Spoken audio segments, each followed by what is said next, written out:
kumbuka ilani. Hawana sera, hawana ilani, hao CCM kumbuka ilani. Hawafati katiba, hawafati sheria, kila jambo wao wanalivamia. Hawana sera, hawana ilani, hao CCM kumbuka ilani. Tuko ACT, tunajiamini, chaguzi zozote tawatoa ndani. Hawana sera, hawana ilani. Naam, hawana sera, hao CCM, hawafati katiba, kila jambo wao, mwisho wa kuvamia majambo tarehe 29 Oktoba. Ahadi 10 za mgombea wa chama cha ACT Wazalendo. Kima cha chini cha mshahara kiasi gani? Kima cha chini cha mshahara kiasi gani? Kupunguza kodi kwenye mafuta ili bei ishuke. Piga makofi kwa mwenyekiti. Kuondosha utitiri wa kodi na tozo ili Mzanzibari anyanyuke. Piga makofi kabisa kabisa. Ahadi ngapi hiyo? Ardhi, walioporwa wananchi ardhi zao kurudishiwa. Piga makofi. Ahadi ngapi hiyo? Ahadi ngapi hiyo? Uwekezaji kwenye ardhi kumnufaisha mwananchi. Piga makofi. Yangapi hiyo? Ajira, kipaumbele kwa Wazanzibari kwanza. Ajira, kipaumbele kwa Wazanzibari. Yangapi hiyo? Kufuta mikataba yote ya kifisadi isiyo na tija kwa wananchi wa Zanzibar. Yangapi hiyo? Kubinafsisha zao la karafuu. Kubinafsisha zao la karafuu. Kubinafsisha zao la karafuu ili mkulima apate faida ya jasho lake. Piga makofi kwa humo. Kujenga uwanja wa ndege wa kimataifa. Kujenga uwanja wa ndege wa kimataifa kisiwani Pemba. Kujenga bandari ya kimataifa mkoani Nawete Pemba. Kujenga bandari ya kimataifa mkoani Pemba Nawete Pemba. Piga makofi kwa rais. Piga makofi kwa marais. Piga makofi kwa rais DJ. Piga makofi kwa rais kabisa. Ahadi ngapi hizo? Ahadi ngapi hizo? Ahadi ya CCM kuwafukarisha Wazanzibari. Ahadi ya CCM kufanya nini? Uzalendo wa nchi yako. Asante. Ujinga huu sasa. Ujinga huu sasa. Sheikh Amir bin Hassan Al-Alama, Sheikh Amir bin Hassan, tafadhali mashkur, uje utuombee dua hii ambayo inshallah tarehe 29 siku kama leo Othman Masoud anashinda urais wa Zanzibar. Wawakilishi wetu wote wanashinda uwakilishi. Wabunge wetu wote wanashinda ubunge, na madiwani wetu wote wanashinda nafasi zao, na CCM wote pamoja na mgombea wao wanampigia kura Othman Masoud Othman. Tafadhali. Chamir.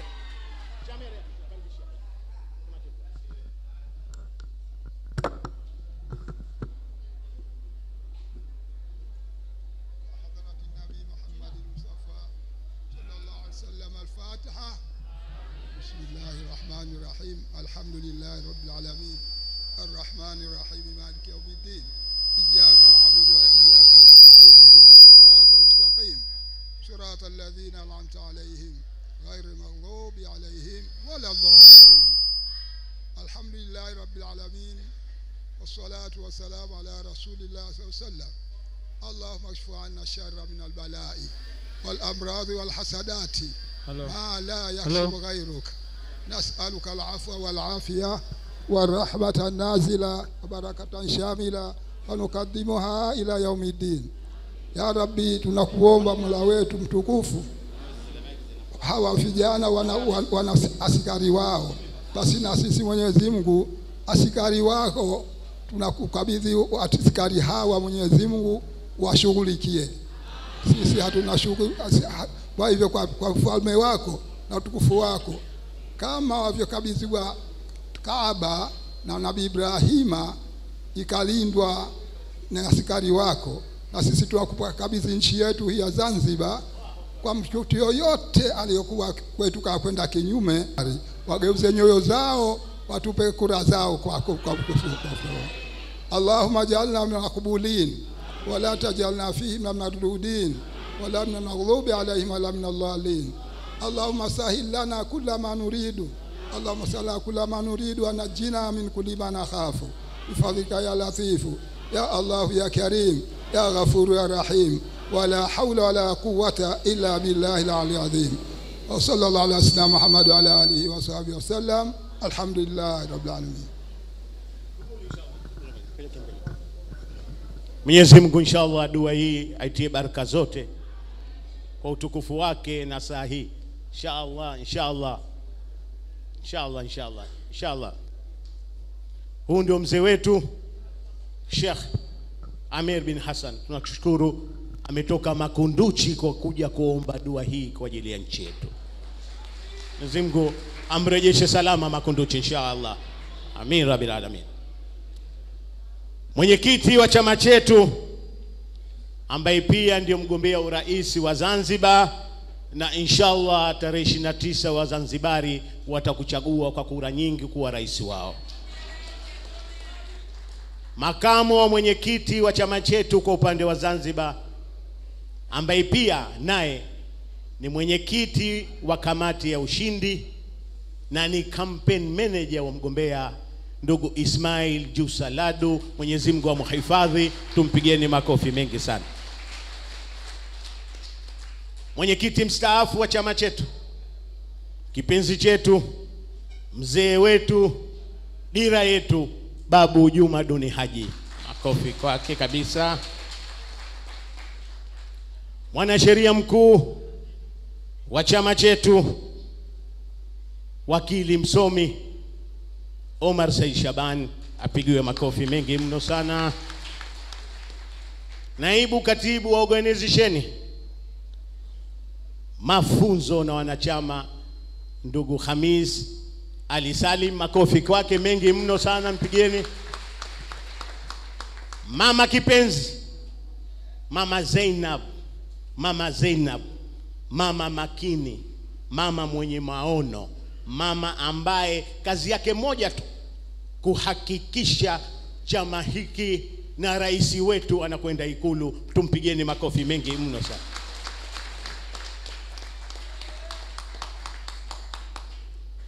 Mjumbe wa bodi ya wadhamini, chama hichi kinalindwa na bodi, na bila kuwa na watu makini wa bodi chama hutetereka.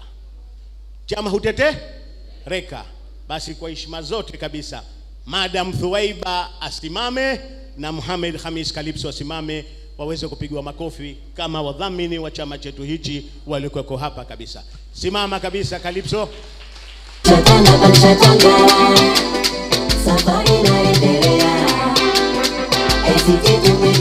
Hatutaki mchezo, wajanja tupo huku wewe. Chama cha wajanja wote tunajitambua. Asante.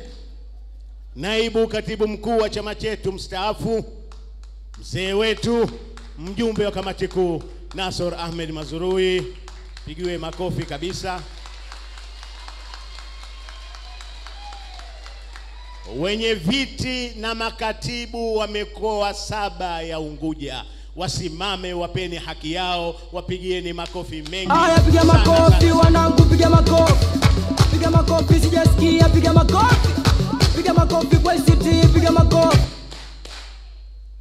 Wajumbe wa secretariat ya chama taifa wasimame, wapigiwe makofi walikuwepo. Wajumbe wa kamati kuu, wajumbe wa halmashauri kuu, kamati za ushindi kuanzia ngazi ya mkoa, ngazi ya majimbo na ngazi ya matawi, tujipigieni makofi mengi mno.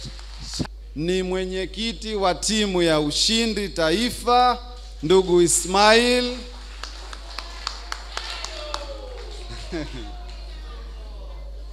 Mheshimiwa mwenyekiti wetu mstaafu Babu Juma Duni Haji. Mheshimiwa mama yetu Mama Zainab, mama ambaye anatutunzia rais wetu. Mheshimiwa mwanasheria mkuu wa chama chetu ndugu Omar Said Shaban.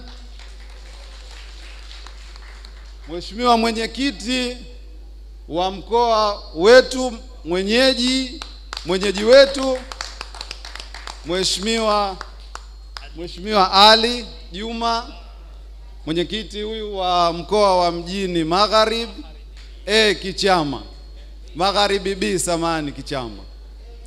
Waheshimiwa wenye viti wa mikoa, waheshimiwa wenye viti na makatibu wa majimbo yetu 32 ya Unguja, waheshimiwa viongozi mliobakia, itifaki na izingatia, asalamu alaykum. Waheshimiwa, leo furaha zimezidi kwa sababu tuna tarehe 29, manake furaha inazidi mara mbili. Tuna 29 ya leo na tuna 29 ijayo. Kwa hiyo ili safari yetu ya kuipeleka Zanzibar kwenye mamlaka kamili tumebakisha siku ngapi? 20 na ngapi? 8. Sawa. Sasa niwapongeze kwa mahudhurio kwanza ambayo mmejitokeza, tujipongezeni kwa wingi sana. Hongereni sana. Najua watu wametoka mbali, wametoka Makunduchi, wametoka Nungwi. Kwa hiyo tuwapongeze sana kwa mahudhurio yenu makubwa ambayo mmejitokeza. La pili, leo tupo kwenye furaha kama tulivyosema.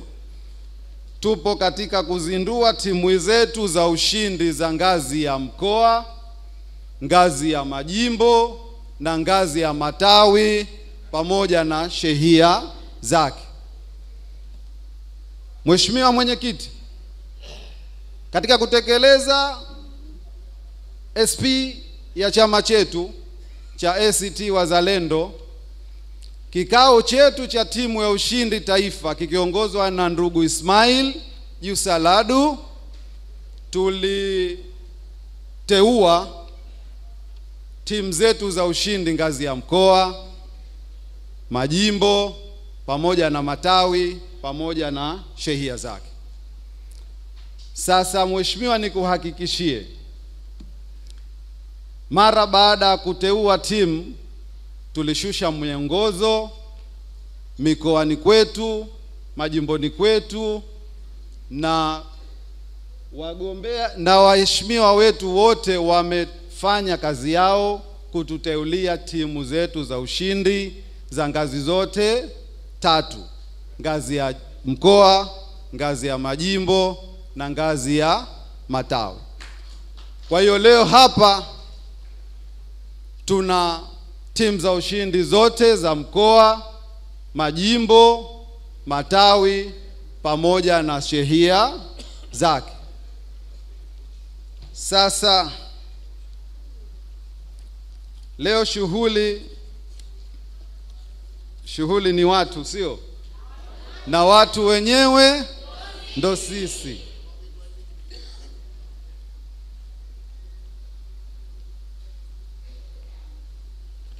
Mheshimiwa Mwenyekiti wa chama chetu,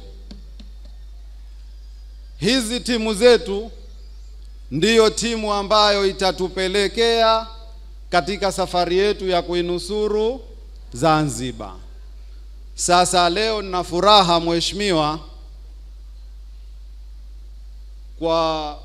nina furaha kila namna kuhakikisha kwamba unakuja kuzindua timu zetu za ushindi hizi ambazo zitatupelekea ushindi. Mheshimiwa, timu zetu hizi za ushindi upande wa Unguja zitaanza mafunzo wiki hii. Tumemaliza mafunzo za timu ya ushindi kisiwani Pemba. Tuwapongeze wakufunzi wetu Maalim Hassan, watu wetu wa idara ya mafunzo, tuwapongeze. Na wiki hii tunayoanza, wakati viongozi mtakuweko Pemba, kisiwani Pemba, tutaendelea na mafunzo kisiwani Unguja. Kwa hiyo nichukue fursa hii kualika rasmi kwamba mkae tayari, na mara baada ya kikao hichi tutawaomba viongozi, makatibu wa majimbo yote wabakie. Maalim Hassan anataka kupanga na nyinyi namna ya kuanza mafunzo upande wa Unguja. Samani. Mheshimiwa Mwenyekiti, nikupongeze, chama hakina ruzuku, mmejibana, lakini mmehakikisha kwamba tunafanya mafunzo ya timu zetu za ushindi. Tumpigieni makofi sana Mheshimiwa Mwenyekiti wa timu yetu ya ushindi ndugu Ismail kwa kujimega, kwa kuacha mambo yote, lakini kuhakikisha kwamba timu zetu za ushindi zinapewa mafunzo inavyostahiki. Sasa mimi langu ombi moja tu kwenu. Timu nafahamu tayari zipo kazini. Leo Mheshimiwa Mwenyekiti anakuja kuzizindua timu zetu na kuwakabidhi vifaa vya kutendea kazi, ili kuhakikisha ile ikifika tarehe 29, kama tulivyosema Oktoba 29 ni mwaka wa nini? Kunusuru Zanzibar. Sasa ikifika tarehe 29, musiwe na visingizio kwamba hatuna vifaa ambavyo vitatuwezesha kutekeleza kazi zetu kwa umakini. Sasa mara baada ya uzinduzi huu wa timu za ushindi, Mheshimiwa atawakabidhi vifaa vya kuhakikisha tunakwenda kuinusuru Zanzibar. Sasa hapa tuna mwenyekiti wetu wa timu ya ushindi taifa, ndugu Ismail Jusa Ladu. Nimkaribishe ili aje azungumze na timu zetu za ushindi ngazi ya mikoa, majimbo, matawi pamoja na shehia zake. Kwa hiyo ndugu Ismail, karibu sana uzungumze na hadhara hii. ACT Wazalendo na viongozi wote, assalamu alaikum. Siku hizi nikiambiwa niseme huwa naogopa.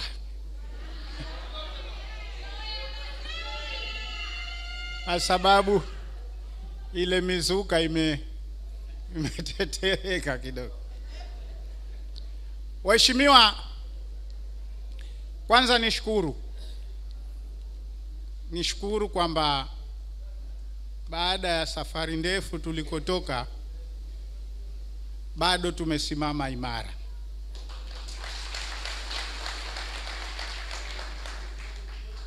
hapo nyuma tumepata matatizo mazito, na tukafika mahali Babu Salim Bimani huwa tunasema tukapata uduanzi.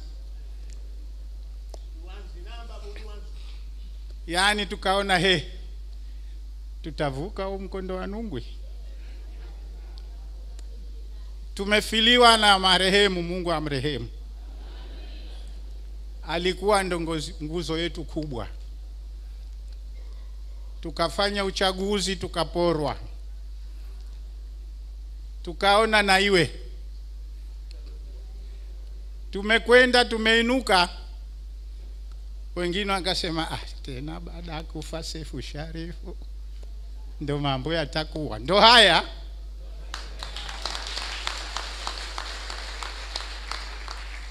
Ndo hivi tupo, nyie ndo mnabeba sasa. Nyie ndo mnabeba, safari inaendelea. Na inapoambiwa kamati za ushindi, washindi wenyewe ndo nyie. Sasa mimi nimepita kwenye mikutano, mmemsikia mwenyekiti, mmesikia makamo na viongozi. Lakini nikikaa nikiulizwa, babu unasemaje? Tuna matatizo matatu makubwa na mengine. Kwanza, tatizo la umaskini. Nimelieleza juzi Malindi. Nadhani watu nikaogopa, nikamwambia mwenyekiti, maneno mengine mimi naogopa kusema lakini yananiuma. Tumefika stage nchi hii kuna watu wakifa ni msiba. Nchi nzima inakuwa na msiba. Lakini kuna watu wanakufa hata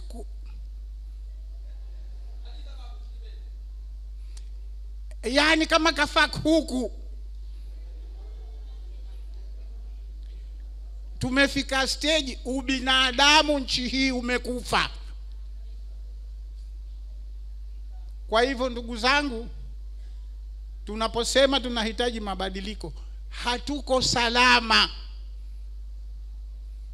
Usalama utakuja tukipata mabadiliko. Tutaanza upya. Alhamdulillah, mgombea wetu sheria anazijua na anatuambia.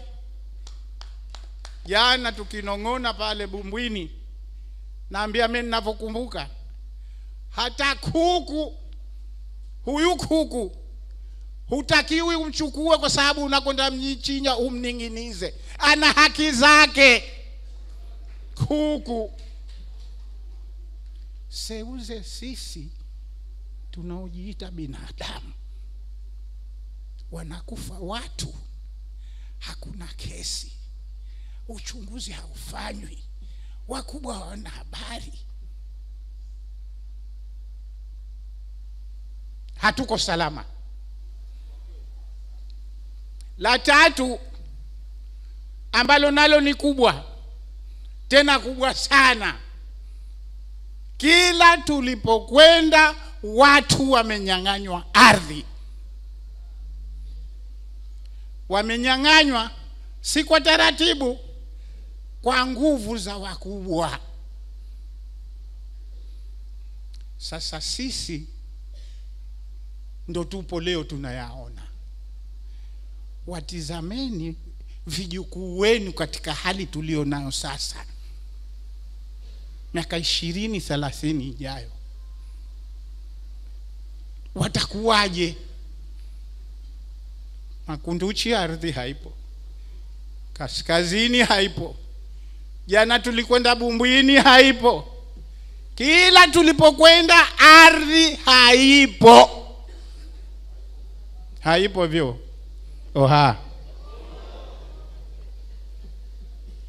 Sasa ile kuwa haipo inanyang'anywa. Lakini kuna sababu nyingine hamuioni. kuna miminika watu kama nani wale siafu. Asaka msaidie jamaa mmoja, mshahi kutafunwa siafu. Yani watu wanavyoingia kisiwa hichi kama siafu, hakuna kontroli, kisiwa kimeshazidiwa. Siku mkisikia kimezama kwa uzito wa watu si ajabu. Kwa hivyo hatuna ardhi inanyang'anywa, hatuna ardhi imeshazidiwa, population kubwa mno, hakuna udhibiti pale pwani. Kapteni sijui hayupo nadhani, mara moja nikihutubia pale Kikwajuni nikaambiwa siku hizi, samahani, siku hizi Zanzibar imegeuka kama choo, kila mtu mwenye haja anakwenda.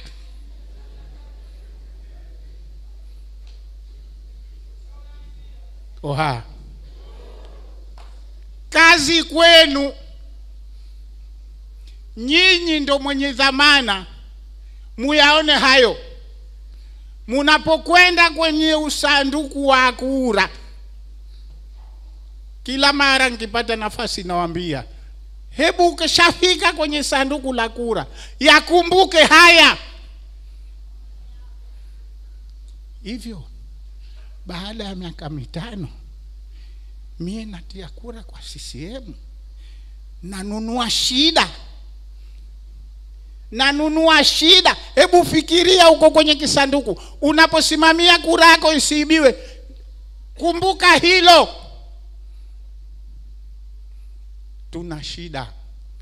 Mungu atupe subira, muendelee kusimama na hawa kwa kushinda kwa kura.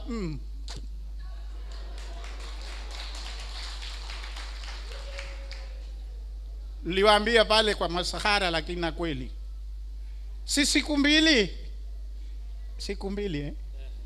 mimi naambia mwezi mzima tupige kura, mwezi mzima. Hawashindi. Watu wa Zanzibari wamechoka na shida.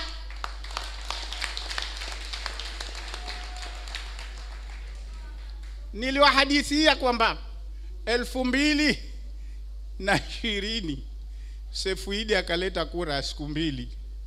Siku ya kwanza, ndugu zangu, ya kwanza kura za Sefu nyingi. Ile siku ya kwanza anapelekewa hisabu saa 8 ya mchana, mheshimiwa Sefu kesha tushida. Hawashindi bwana, watu wamechoka. Juzi kuna kijana mmoja tumekutana mitaani, babu ni habari, jitahidini bwana, jitahidini wa mawakala tu bwana, huku sie bwana sasa tuko tayari. Naambia nyewe njaa imekupata Kwa hivyo jamii iko tayari, sisi ni kusimama tukauongoza umma huo, na inshallah Mungu anaonesha dalili kwamba sasa tunafika, tunavuka mkono wa Nungwi, tunapita Mkokotoni, tunakuja zetu Malindi, tunaeka Gati.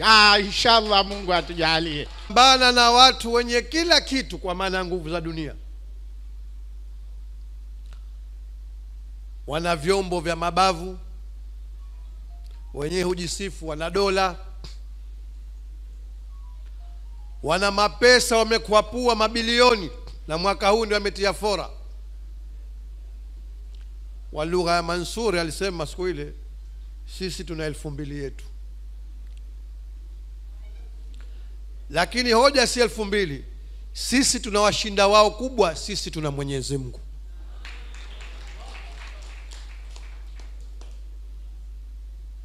Na ndio pekee tunayemtegemea. Kwa hivyo nasema leo na furaha kwa sababu shughuli hii hamjui. Sisi mlotupa dhamana tunajua. Shughuli hii ilipaswa ifanyike kitambo. Lakini ukipigania la haki, Mwenyezi Mungu anakujaribu. Tunamshukuru Mwenyezi Mungu kwamba leo tumefikia lengo letu, na inshallah yote mwaka huu tutayafikia. Wanawaambia wenzangu kina Philip, kwenye timu ya ushindi. Hivi tunavyokwenda mimi mara hii naona ibra ya Mwenyezi Mungu kwamba mwaka huu ni mwaka wa mabadiliko, ni mwaka wa ushindi biidhnillah taala. Kwa hivyo nasema mwenyekiti, tunashukuru kwamba leo tumekufanikishia hili, na kwa maana hiyo na washukuru nyote ambao mmepewa taarifa, na nyote hakuna aliopelekewa nauli, lakini Majid Hall imefurika namna hii. Asanteni sana, na inshallah shughuli kama hii itafanyika Pemba.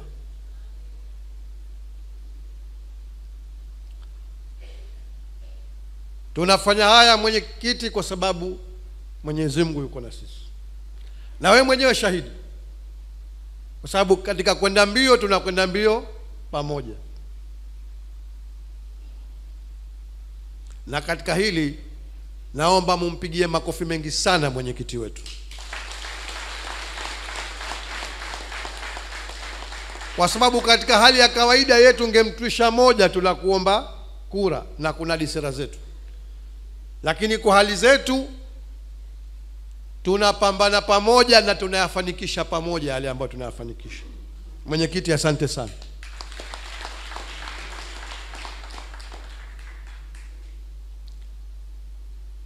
Ndugu mwenyekiti, leo tumekuomba uje utuzindulie timu za ushindi, na ushindi mie na uona biidhnillah taala. Na leo tunazindua mwenyekiti kiutaratibu tu, lakini kazi zao tulishawateremshia na kazi zinafanyika kucha kutwa. Ukitaka ushahidi wa hilo mwenyekiti, nilikunongoneza siku hiyo wakati tunakamilisha taratibu za wadhamini. Leo pahala kama Makunduchi ambapo zamani zikihesabika kwa maningome ya CCM, wanaamshwa watu saa 8 ya usiku, wanatoka majumbani kuja kwenye ofisi ya chama saa 8 ya usiku. Si viongozi, wanachama muwavo wapigieni makofi watu wangu wakae bwana. Mmemuona mzee Ameri hapa kaja kutuombea dua. Mzee Ameri tuko pale anatusimamia, kaacha kitanda chake kaja kutusimamia saa 8 ya usiku. Mwenyekiti, timu zako hizi ziko tayari, na inshallah CCM watakiona kilichomtoa kanga manyoya. Janga wetu kwa uwazi na mabadiliko, kutengana kwetu ni mwiko, uzalendo sio changama. Indora yetu na chama chetu, maisha bora kwa Tanzania, tunachapa kazi na hadi tunatimiza. Na mwenyekiti, naposema katika kila hatua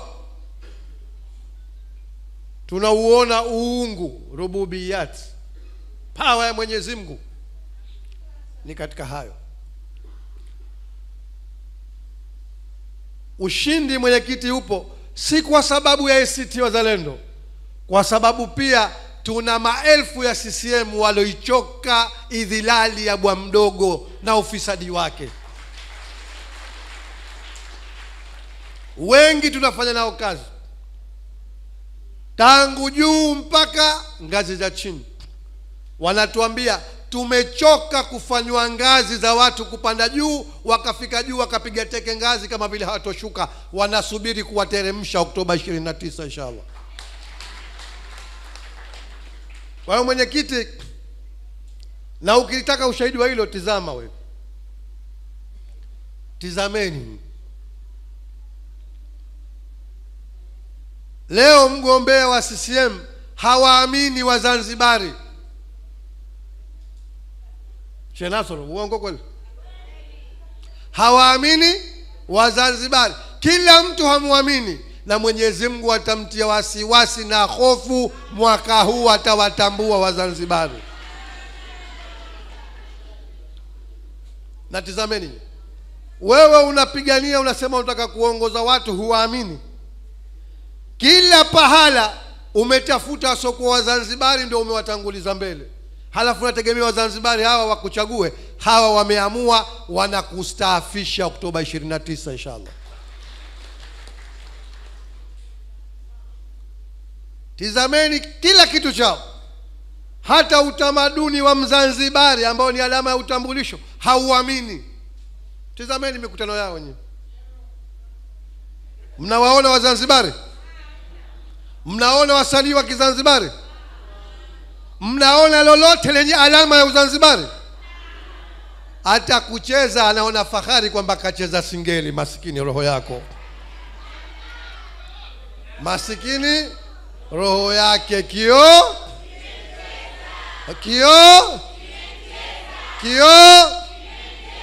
na hata kiona Oktoba 29 inshallah. Kwa hivyo mwenyekiti, tunauona ushindi kwa sababu Wazanzibari wameamua. Babduni kataja mambo matatu yote sahihi: la umaskini uliotopea, la usalama wa raia, na la kuporwa ardhi. Na mimi katika ile nitakaliungana na Babduni. Siku zote tulikuwa tunakisia kwa tatizo la ardhi, lakini wallahi na Mwenyezi Mungu shahidi wangu, sikuwahi kufikiria kama liko hivi lilivyo, kama nilivyolishuhudia kipindi hichi tunaambatana na mgombea katika kampeni. Tangu Pemba tumeanza majimbo ya mwanzo mpaka Unguja, kila unapokwenda watu wameporwa ardhi zao. Kwa hivyo matatu yana sababu sahihi, lakini nilitegemea crown alivishe. Kubwa ambalo Wazanzibari wanalitaka ni mamlaka ya nchi yao, kwa sababu leo haya ninayoyasema na upande wa pili wanayaona haya, ndio wao wanatuambia tuko tayari tufanye kazi pamoja. Kama ulikuwa mzaha tangu 95, uhalisia umekuja mbele ya macho. Leo tizameni, kila pahala Mzanzibari hatakiwi. Leo nchi hii anapewa hadhi mgeni, anakandamizwa, anakanyagwa Mzanzibari. Sio sisi, huko CCM pande wa pili. Tizameni katika taasisi zote nyeti, nani wameletwa?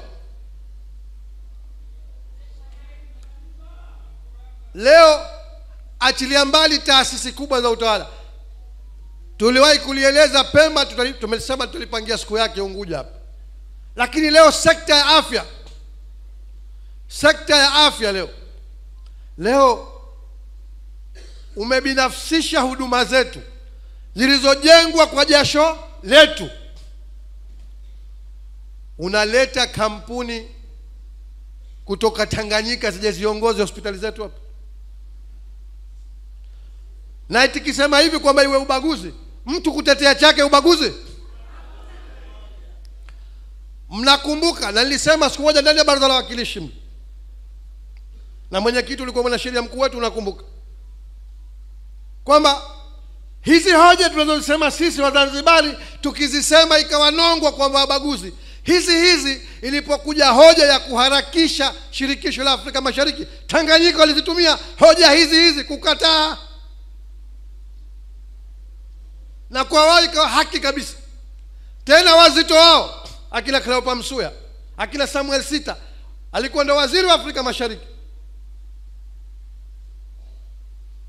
wakawa hawaoni soni wala aibu kusema kwamba Wakenya watakuja kuchukua kazi zetu, Wakenya watakuja kuchukua ardhi zetu. Nyie kutetea chenu haki kwa Mzanzibari wekosa, tutakutieni adabu Oktoba 29 tukijaliwa.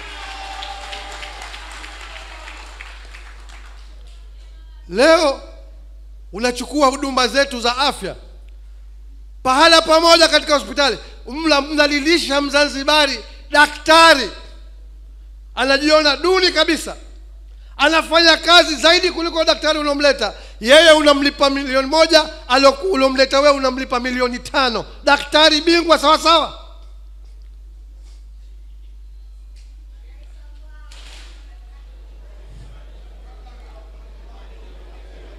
Tena naambiwa baadhi hao wanaoitwa madaktari bingwa wanakuja kufanya kazi hapa weekendi tu. Mwenyekiti anakuja Ijumaa jioni, Jumamosi na Jumapili anarudi zake. Huyu analipwa 7,000,000, Mzanzibari mwingine analipwa 2,000,000, ambaye anatumika mwezi mzima.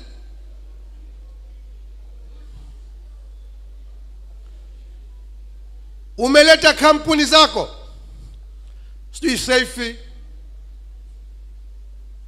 NSK, Lancet, sijui unazipa kusimamia hospitali. Hospitali imejengwa kwa fedha za Zanzibar.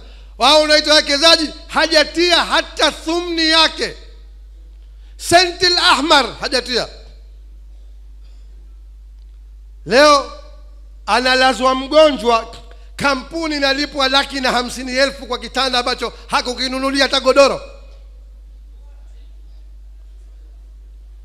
Halafu unasema huduma zimeimarika.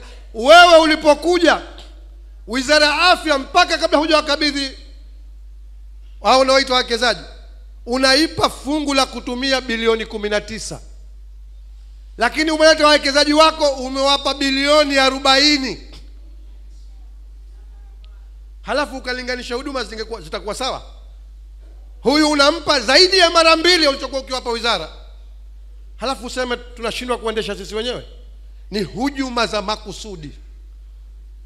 Na ndugu zangu, na hili hasa nazungumza, najua mikutano hii inatangazwa, naona hasa nawaambia ndugu zangu wa CCM, tukikwambieni huu mwaka wa kuinusuru Zanzibar si kama ni lugha za siasa. Yatizameni haya ndani ya miaka 5, hali hii ya mtu huyu, Mwenyezi Mungu apishe mbali. Ifikirieni miaka 5 tena kama patabaki Zanzibar 2020 hapo 2030. Haya tunayoyaona duniani leo, watu kutwangwa mabomu tangu asubuhi mpaka asubuhi ya siku ya pili ya Falastini, yalianza hivi kwa watu kudharau. Katizameni, kasomeni historia ya Palestina. Haya mwisho mgeni akawa ndo mwenye haki. Mpalestina leo anaonekana ni adui, ana haki yake. Mpalestina leo ni kuuawa. Mwenyezi Mungu atupishe mbali wa Zanzibar. Kwa hiyo nawaambia ndugu zangu wa CCM, wale waliobakia na takataka, kama mnafikiri mnafanya maskhara au hamutukomoi sisi, mnajikomoa wenyewe na vizazi vyenu. Sote sisi jora moja. Na hili nimekuwa nikilisema, wakikaa huko, maana uzuri wake hawana siri, walipo tupo. Wanakaa huko leo nyumba kubwa, kwa hivi maneno ya jeuri ya kijinga wanazungumza wenye familia. Wakati huo meza imejazwa, wanakuambia Wazanzibari hawa wajinga, Wazanzibari hawa wavivu, Wazanzibari hawakustaarabika, Wazanzibari wa shamba. Ati wewe uliotoka huko kulikokuwa kuvaa nguo imekuja miaka 50 iliyopita uje tustaarabishe sisi Wazanzibari? Suru Zanzibari, ewe mwana kwetu, mara hii tutayari kukomboa nchi yetu. Na iwe itavyokuwa, na iwe ushindi tutachukua.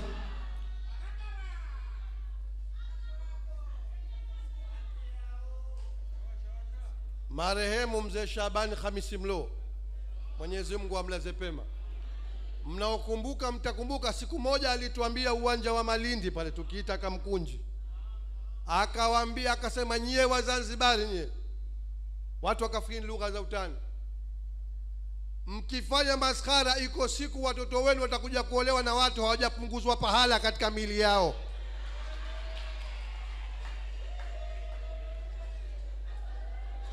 Wazee mlokuwepo, hakusema alisema.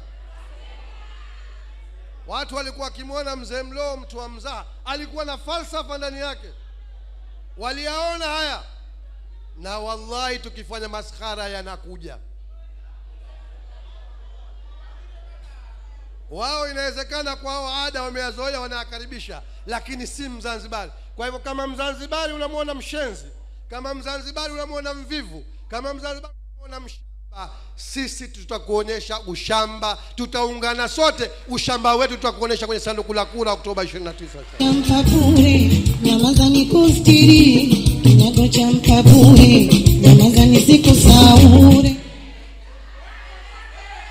Ndio maana tunasema, mwenyekiti, timu za ushindi si ushindi wa ACT Wazalendo. Timu za ushindi, nyinyi ndi timu za ushindi wa kwenda kuitafutia ushindi Zanzibar na Wazanzibari. Na katika hili langu mimi nakuombeni moja, msiwabague na kuwakebehi CCM wa mitaani wenzetu. Hawa ni mtu kushindwa kuamka tu, lakini tumo jahazi moja. Mzindue, umwambie maneno ya babu, oha. Niliache hapo. Mwenyekiti, upande wa pili wamepata kiwewe, na hili nataka niwaambie, binadamu tunaambizana. Sina chembe wasiwasi na nyinyi kama mwenyekiti wenu wa timu ya ushindi ya taifa, lakini mjue yameanza na baadhi yenu mashahidi kwamba mafuko ya mafedha yametembezwa sana. Rais yuko wapi? Nyanyuka rais. Hebu mpigeni makofi rais.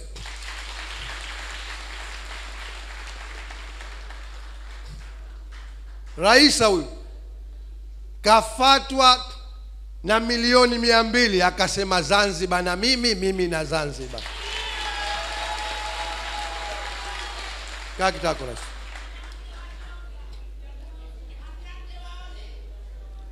Na wamefatwa wengi. Biziada yuko wapi wa Makunduchi? Mpigeni makofi Biziada kule.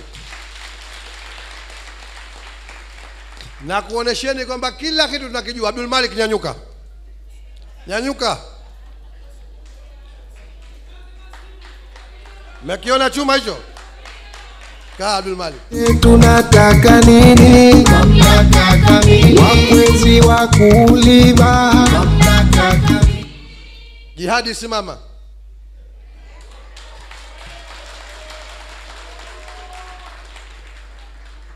Kakta. Na wengine hawamo ukumbini. Lakini wapo wengi sana. Nimetaja mifano. Tunajua kila kitu, lakini watu wamesimama na nchi. Ndio nikasema mimi na Zanzibar na mimi ni kiapo kwa nchi yetu. Sasa na nikwambieni, waliopewa misheni hii wamerudi nayo Tanganyika. Mmoja mkubwa akasema Wazanzibari humpati mtu. Kaja na furushi lake, kaondoka na furushi lake. Safari. Kwa hivyo nachosema, kipindi hicho tunachokwenda yataendelea, na hasa hapa Mfundoni tunapomalizia. Na hasa tunajua wanatafuta kila pahala kuhusu mawakala. Tunakugaragazeni nyote Oktoba 29 inshallah. Kwa hivyo langu mimi nasema sina wasiwasi, sababu mifano mmeionyesha, lakini kukumbushana kuko.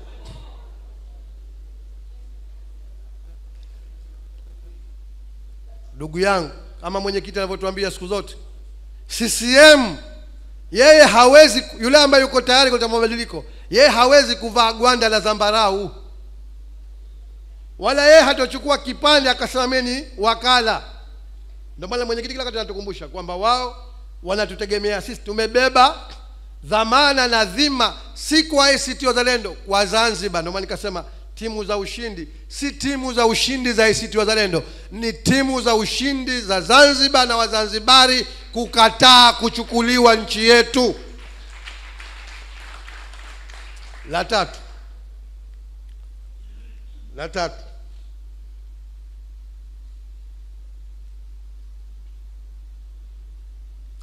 tunazinduliwa na mwenyekiti akishatuzindua atatuambia kazi. Mwenyekiti walishaanza kama nilivyosema kabla hujawazindua, lakini nategemea kuanzia leo timu hizi sasa hakuna kulala tena. Juzi niliwaita viongozi wangu baadhi hapa, mwingine mpo hapa, nikakwambieni tukisema mwaka wa kuinusuru Zanzibar si jambo la kuchezea.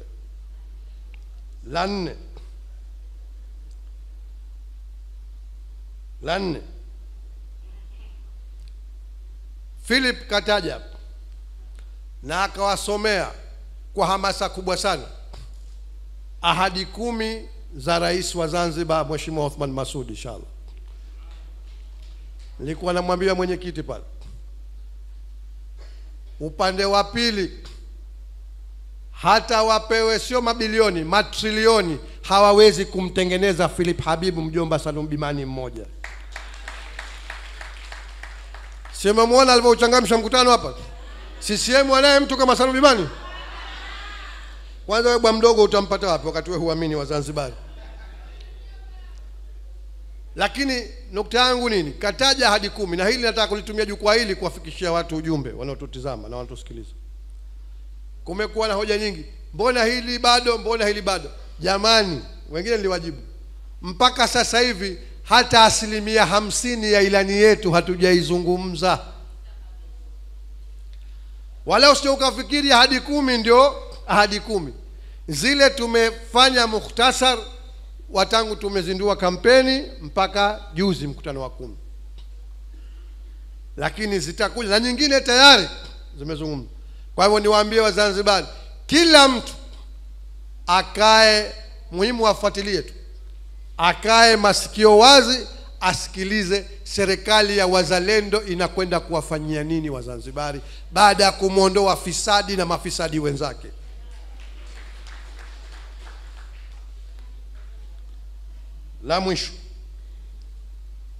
La mwisho nikwambieni, mwenyekiti utansame na tuasiri yako,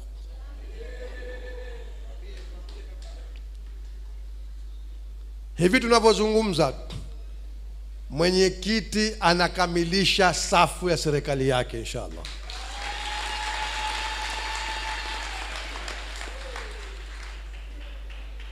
Anakamilisha safu ya serikali yake inshallah. Na uzuri wake tutapozindua ilani mtaiona. Si tu maana hawa wameingia kiwewe na 1,000,000. Tunangoja tusikie sera za CCM, sera yao imekuwa moja tu. Kila ukisikiliza sera yao nini? Haiwezekani. Sera yao nini? Sera yao nini? Huwezi wewe muflis Mzanzibari mwana kindakindake anakwenda kutuendeshea nchi namna ambavyo Wazanzibari wanataka. Ndugu mwenyeji wetu, mwenyekiti wa mkoa wa kichama wa Magharibi B, mzee wetu, mwalimu wetu, mlezi wetu, mwenyekiti wetu mstaafu Babu Juma Duni Haji, ndugu naibu katibu mkuu mstaafu wa chama chetu, ndugu mwanasheria mkuu wa chama, ndugu wajumbe wa bodi ya udhamini wa chama chetu, ndugu wajumbe wa kamati kuu, ndugu wenye viti wa chama wa mikoa yetu pamoja na makatibu na uongozi wenu, ndugu wajumbe wa halmashauri kuu, ndugu viongozi mbalimbali, ndugu wajumbe wa kamati za ushindi ambazo tumehudhuria katika shughuli yetu hii, mama yetu, mlezi wetu, Mama Zainab Ali Haji Pandu, wazee wetu wengine ambao tuko nao mmekuja kutuunga mkono, ndugu waalikwa wengine mbalimbali, mabibi na wabwana, asalamu alaykum wa rahmatullahi ta'ala wa barakatuh. Kwanza naomba na mimi niungane na nyinyi tumshukuru Mwenyezi Mungu. Alhamdulillah kwa kutujalia uzima tukafika katika shughuli yetu, na leo hata wasiokuwa na masikio naamini amezibuka, wamesikia mziki wa timu za ushindi. Wasiokuwa na macho naamini leo yamefunguka japo kidogo. Naam. Kwa hiyo tumshukuru Mwenyezi Mungu kwa hilo. Lakini kwa namna kipekee mimi naomba niwashukuru viongozi wetu wakiongozwa na mwenyekiti wa timu ya ushindi ya chama chetu kwa kazi ambazo tumezifanya mpaka sasa, mpaka tulipofika. Na leo pamoja na kwamba tumeshatanguliza kazi za timu za ushindi, lakini leo tumekutana, wamefanya maandalizi ya kwamba rasmi tuje tutambue uwepo wao na kuzizindua rasmi. Lakini kwa namna ya kipekee zaidi mimi naomba niwashukuru nyote kwa mahudhurio haya. Lakini sio tu mahudhurio, lakini na kuiambia dunia safari yetu kwamba inakwenda kukamilika insha Allah. Ya leo hapa yanatosha kumwambia yeyote mwenye akili zake timamu, mwenye tafakuri, na Mwenyezi Mungu alikuwa hakumpiga muhuri moyo wake, kwamba hawa wanaume, hawa wanawake, hawa wanawanchi, hawa wana safari, na wamekusudia, wamedhamiria kwamba safari hii mara hii inshallah wende wakaihitimisha. Mimi nawashukuru sana kwa hilo. Niwashukuru na wengine wote ambao wamefanya shughuli yetu hii ikamilike na iwe ya mafanikio. Ndugu viongozi na sote tuliopo, naamini mtakubaliana na mimi kwamba kazi ambayo ilikuwa niifanye ya kwanza ya kuzungumza na nyinyi kuhusiana na shughuli yetu, mimi naamini imekamilika. Maneno yaliyozungumzwa na mwenyekiti wetu mstaafu, mwalimu wetu, mimi naamini yanatosha kutupa mwelekeo. Lakini maneno aliyozungumza mwenyekiti wetu wa timu ya ushindi ya taifa, kama kuna mtu labda yewe hakuyasikia, lakini kama hakuyafahamu, basi itabidi tutumtembelee, tukamkague, na tumsaidie kupata, bado huyu ni wa daktari si wa mganga. Kwa hivyo tumsaidie katika hilo, kwa sababu naamini dawa yake ipo. Si kila mtu akiamshwa tu huwa anaamka. Kwa hivyo wengine mpaka watiwe maji ya baridi ndio wanaweza wakaamka. Lakini naamini kwamba kwa kiasi kikubwa yanatosha kuweza kutupa mwelekeo wa kazi iliyopo mbele yetu. Mimi kabla ya kufanya kazi ya uzinduzi, naomba na mimi niwakumbushe machache tu. Niwakumbushe machache katika haya ambayo yalishazungumzwa hapa. Na la kwanza katika hayo ni kuwakumbusha kwamba sisi tunakwenda katika uchaguzi huu tukiwa tayari tumetimiza mambo yote manne yanayohitajika kwa ushindi.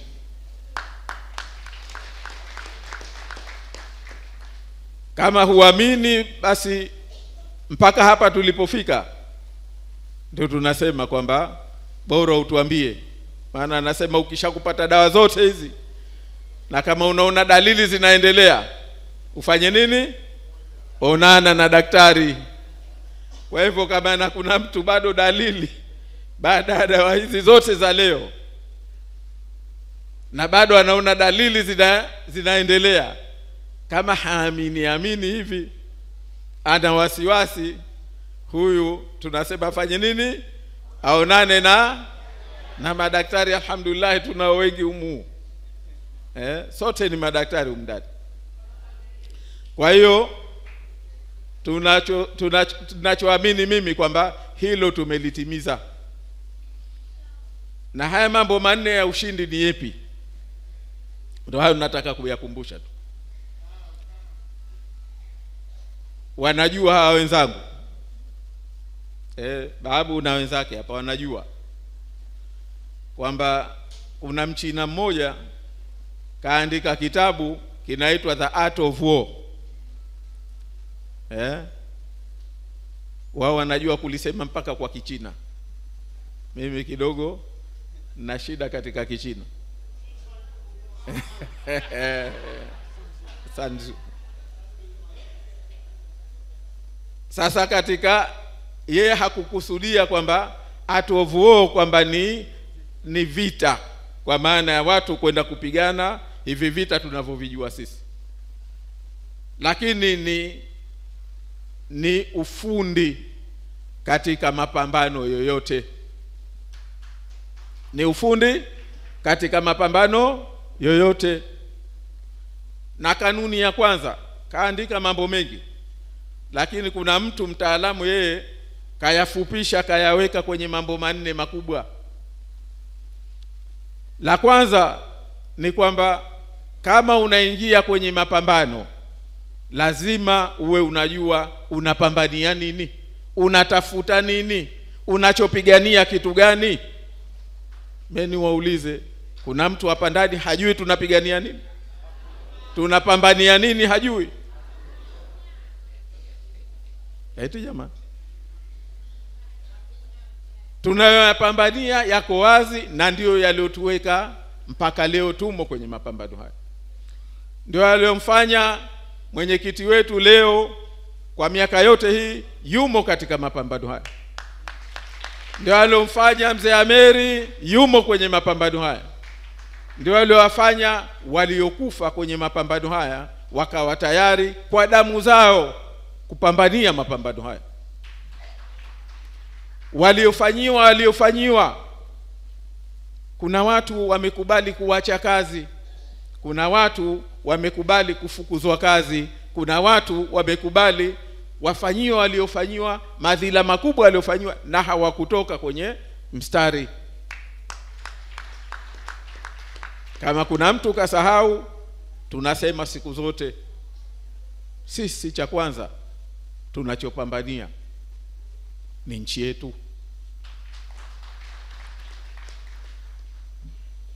Sisi nchi yetu tulichofanya ni kuingia tu kwenye mashirikiano na wenzetu, tukiamini au tukiaminishwa kwamba nia yao ni safi, lakini wamejidhihirisha kwamba nia yao haikuwa safi. Tumefikishwa pahala badala ya kuwa ni muungano umekuwa ni ukoloni. Hakika marehemu Ali Juma Shamhuna, nasema umchukie utakavyomchukia, lakini katika moja ambalo na hili tumuombe sote dua, maana ni kubwa, Mwenyezi Mungu amsamehe yote aliyokuwa nayo, ni uzalendo kwa nchi yake. Siku zote alikuwa na msemo akisema hii kama ilikuwa ni ndoa imegeuka kuwa ndoana. Maneno haya kasema ndani ya baraza la wawakilishi kwamba huu muungano kama ulikusudiwa kuwa ni ndoa basi umekuwa ndoana. Hayo ni maneno yake marehemu Ali Juma Shamhuna. Ndio unaposhangaa kwamba leo una mtoto wake ambaye yuko mstari wa mbele, kakabidhiwa kuongoza harakati za kuhujumu kile ambacho baba yake alikipambania. Msiba mkubwa. Kuhujumu ndugu zake, kuhujumu nchi yake, kinyume na msimamo aliokuwa nao mzazi wake. Na wapo wengi hawa. Wenzetu kasema hapa makamu mwenyekiti kwamba kama unataka kujua kwamba wao wanajua kwamba huu tulionao si muungano, ni mashaka, ni madhila, ni lile alilolisema. Iliundwa kamati ya kuharakisha shirikisho, yani muungano wa kisiasa wa Afrika Mashariki. Nchi zote zilikuwa tayari, waliokuwa hawakuwa tayari ni Tanzania.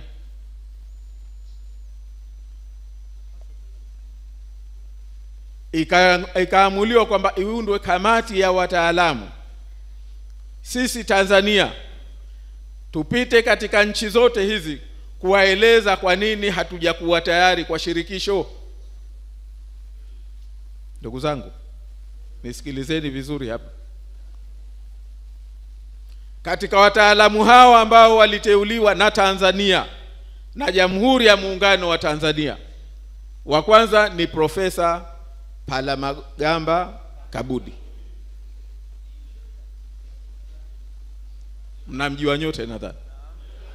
Wa pili ni bwana mmoja anaitwa Job Masima, ambaye nadhani mpaka leo bado ni balozi wetu Tanzania nchini Israel. Au kwa mara ya mwisho mimi namfahamu alikuwa ni balozi wetu wa Tanzania nchini Israel. Na watatu katika kamati ile anaitwa Othman Masud Othman. Nye mnamwitaje? Omo. Tukapita katika nchi zote hizi, Burundi, Rwanda, Kenya, Uganda, kueleza sababu zetu.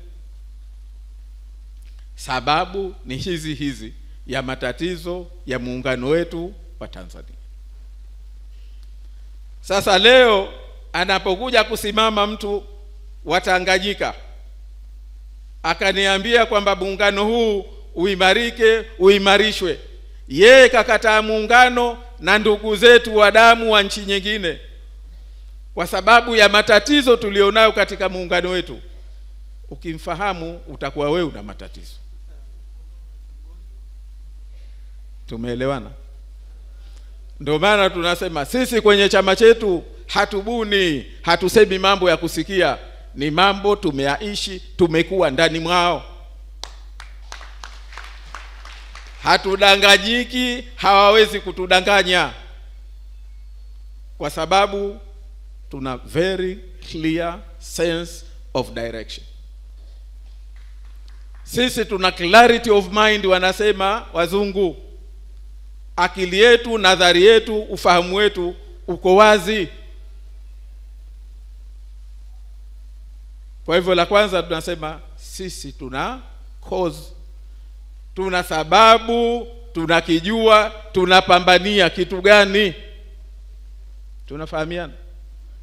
Mengine leo si wakati wake kuyazungumza, lakini nilitaka nukta hii niiseme.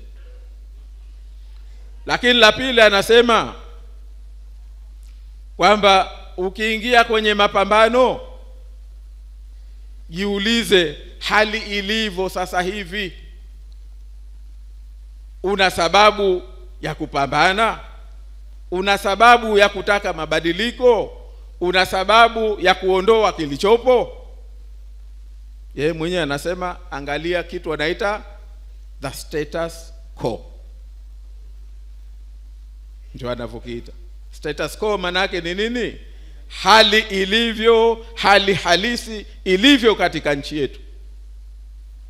Jamani, hali halisi ilivyo katika nchi yetu.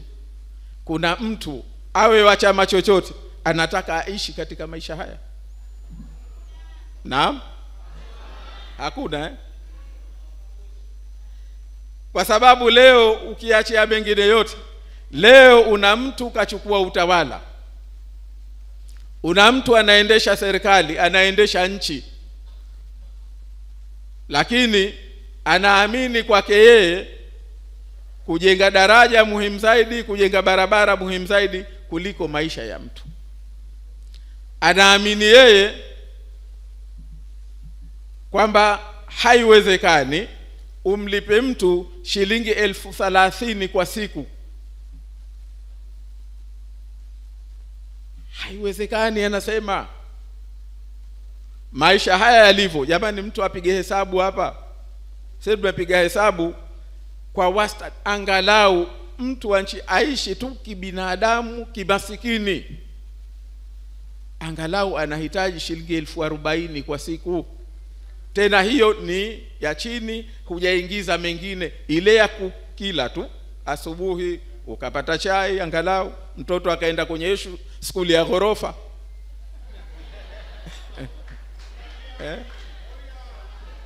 akaenda kwenye hiyo skuli ya ghorofa, jamani, atakwenda basi hajakunywa hata chai ili aende kwenye hiyo skuli ya ghorofa? Anahitaji angalau apate chai. Anahitaji angalau akirudi kuwe na chochote, si ndio? Na usiku kabla hajalala, jioni, angalau apate chochote. Sasa wewe fanya hesabu. Kuna mtu ananiambia juzi, wallahi mimi nakapika, ananiambia hayo kwa sababu kaguswa na haya ya wenzetu wanaosema haiwezekani. Anasema hawa wako akili timamu. Anaambia mimi nimekwenda sokoni na kuna samaki kole tena mdogo ambaye hamwezi kula familia watu 5, shilingi 11,000. Shilingi 11,000.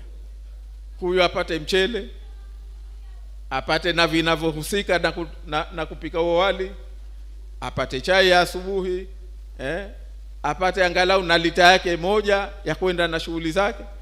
Ukipiga hesabu minimum angalau awe na shilingi 40,000. 40,000 maana yake kwa mwezi ni 1,200,000. Huyu anaamini kwamba haiwezekani. Lakini haamini haiwezekani. Yeye waulizeni, kwa mkutano mmoja wanaofanya wanatumia shilingi ngapi? Waulizeni mabilioni waliotembeza kuwanunua wagombea wa vyama vingine. Waulizeni mabilioni waliowatembeza kutaka kuwahonga watu. Kina Babduni, naam, hakuwataja makamu mwenyekiti hapa, mestaki ni wasimamishi, lakini Babduni alizopelekewa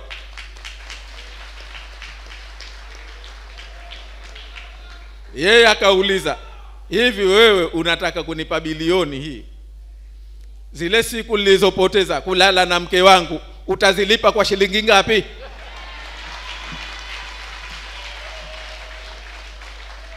Kitako baba.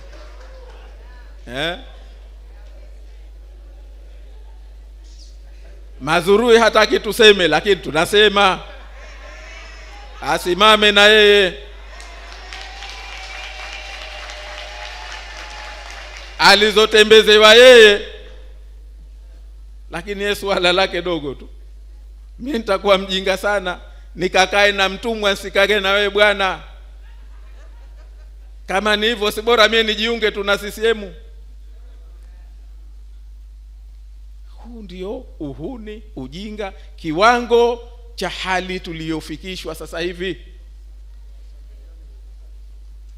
anakuambia milioni haiwezekani. Maana yeye kakubali kwamba mtu wa nchi hii aishi kimasikini, kwamba nchi hii ni masikini sana, kwamba kiasi kwamba serikali, sio mtu binafsi, haiwezi kumlipa mtu shilingi 30,000 kwa siku akaweza kuishi.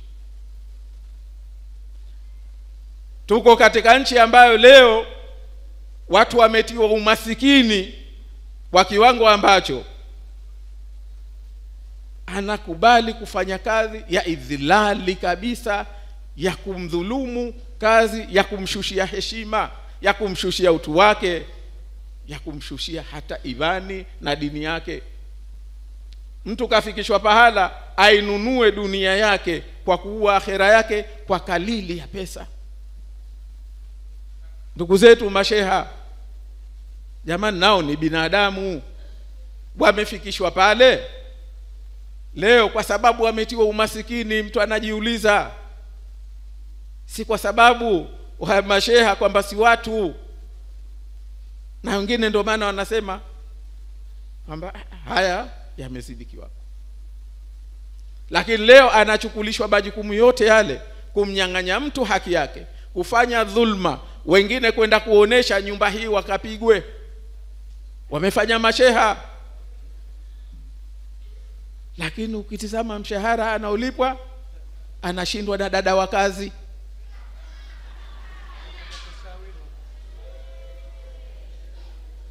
Naam, sheha anashindwa na nani? Na dada wa kazi. Mamlaka aliyopewa, dhulma anazofanya, idhilali anazofanyishwa, ndio nchi tuliyopo. Leo tumefika pahala tumeuza dini yetu, inauzwa, inamalizwa. Nchi hii lazima hili tusilione haya, na hatulionei haya. Nchi hii ukiwa kiongozi wa serikali ujue unaongoza watu ambao imani yao ikoje, mila zao zikoje, silka zao ziko vipi. Leo tumefikishwa pahala wanachukuliwa watoto wetu eti kwa ahadi ya kazi, wanakwenda kuweka kwenye makambi, wanafanyishwa ufuska, wanafundishwa uhuni wa hali ya juu, wanafundishwa chuki dhidi ya ndugu zao na wazee wao.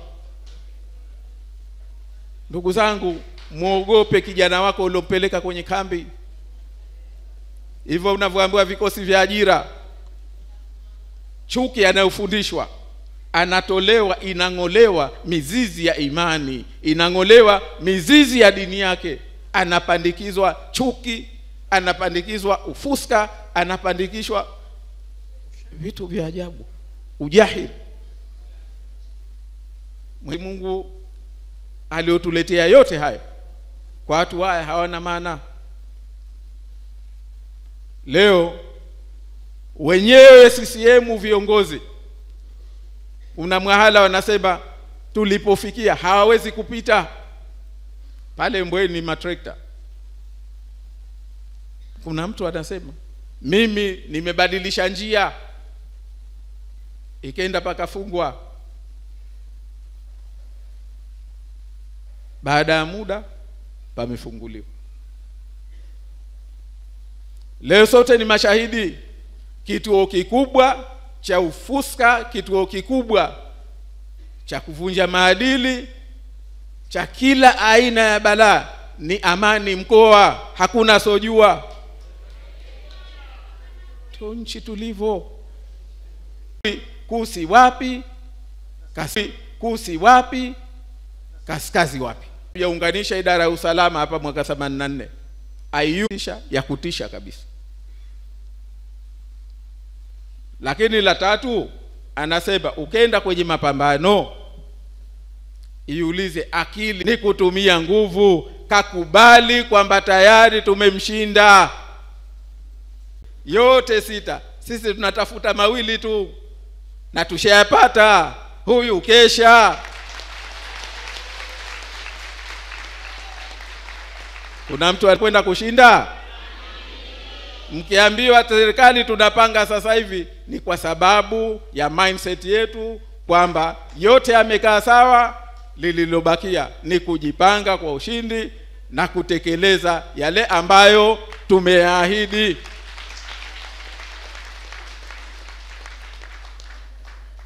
Wao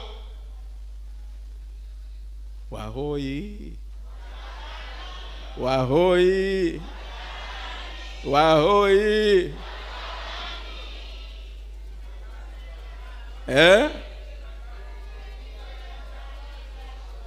sisi hatuna wasiwasi, kwa sababu tunasema wao tokea mwanzo wamejipanga kwa wizi, mwanzo mpaka mwisho. Wanafanya mambo mengine ya ajabu kabisa, yaliokosa utu, ya kitoto, ya kijinga kwa kweli. Mpaka unajiuliza, hivi vyeo mnakwenda navyo mpaka wapi? Mnakwenda navyo akhera? Sisi tuko katika kutafuta utumishi wa nchi. Tumeelewana? Kwa hivyo ninachosema ni kwamba kama tunakubaliana katika hayo, mimi ndio ninayoamini, mwenyekiti wa timu ya ushindi ndio anayoamini, wazee wetu ndio wanayoamini, viongozi wetu ndio wanaamini, naamini na nyinyi ndio mnayoamini kwamba tuna cause. La kwanza, tunajua tunachopambania, au sivyo? Tunaijua hali ya nchi. Hakuna ambaye anakubali aishi katika maisha haya katika hali hii, hata kwa mwezi mmoja wa ziada baada ya Oktoba 29. Na laiti ingekuwa mapema, basi watu wangekuwa tayari kwamba hata kabla ya Oktoba 29, Septemba 29, watu leo wangefanya maamuzi. Uchaguzi ungepangwa leo, tuna uhakika wa kwamba tunashinda tena kwa kishindo kipevu hakijawahi kutokea katika nchi. Lakini la tatu, tunasema jamani, sote tunajua hawa watu akili zao, nadhari zao, mipango yao ni wizi mwanzo mwisho. Na kwa sababu wizi mwanzo mwisho, mwizi lazima mambo yote yakae sawa. Mambo yote yakae sawa. Sisi hatuhangaiki huko mwingine waache wajidanganye, wajipoze roho. Sisi switch zetu mbili zinatosha kusema kwamba hawa watu wamemalizika, huu ndio mwisho wao inshallah biidhnillah. Dhulma walizozifanya kwa miaka yote, damu za watu walizozipoteza, idhilali waliowatia watu, umasikini walioitia nchi hii, tunakwenda kuufikisha mwisho inshallah Oktoba 29. Lililobakia ni nyinyi makamanda mliokabidhiwa kazi hii. Nyinyi imani yenu, mindset yenu, mtakavyokwenda kujipanga. Mimi naamini tumeelezwa, na naamini sina sababu ya kuwa na wasiwasi katika hilo. Kwa hivyo ndugu zangu, mimi niseme kwamba tunatoka hapa tukiwa na imani kwamba tunakwenda katika kazi hii kwa sababu ni utaratibu. Mtaendelea kuvunjwa moyo, manake wao wameshikilia huu wizi wa mapema, wanaona utatutoa kwenye reli. Sisi tunawaambia sisi tunawaambia hatutokubali uhuni kupata nchi yetu, viongozi kwa njia za kihuni, njia za wizi. Lakini mwisho wa siku tunaingia kwenye mapambano, atakavyoanguka ndivyo atakavyoanguka ndio atakavyo. Lakini mwisho wa siku tulichokuwa na uhakika ni kwamba iwe itakavyokuwa inshallah, Mwenyezi Mungu kwa yote haya mlioyafanya kwa muda wa miaka yote inshallah yanakwenda kulipwa Oktoba 29. Yanakwenda kulipwa Oktoba. Kuna mwenye wasiwasi? Hebu niambie bwana, kuna mwenye wasiwasi? Kama hatuna wasiwasi, naomba tusimame tuseme kama hatuna wasiwasi. Oktoba 29 tunakwenda kufanya nini? Kuhitimisha, kuinusuru Zanzibar lini?